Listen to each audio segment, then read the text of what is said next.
तर दिघे मोठे होतील म्हणून काटा काढला गेल्याची शंका आहे असं शिरसाटांनी म्हटलंय। दिघेंमुळे ज्यांची गोची होणार होती त्यांनी काटा काढला असावा संजय शिरसाट सलग दुसऱ्या दिवशी हे आरोप करतायत। शिवसेना प्रमुख त्यांचं वेगळं होतं। एखाद्याला ताबडतोब कुठेही उचलून त्यांनी कोणत्याही पदावर बसवण्याची ताकद त्या शिवसेना प्रमुखामध्ये होती।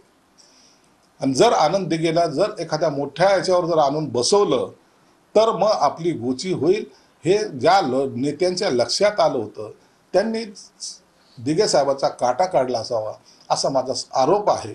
आणि तीच भावना ठाण्यातल्या असेल महाराष्ट्रातल्या असल्या त्या शिवसैनिकाची। माध्यमातून शिंदेंना कोण धमक्या देत होता असाही सवाल शिरसाट यांनी उपस्थित केलाय। शिंदेंनी सर्व डावपेच ओळखले होते असं संजय शिरसाट यांनी म्हटलंय। दिलं होतं ना नक्षलिस्टचे धमक्या शिंदे साहेबाला कशाच्या माध्यमातून देत होता? कोण देत होतं धमक्या?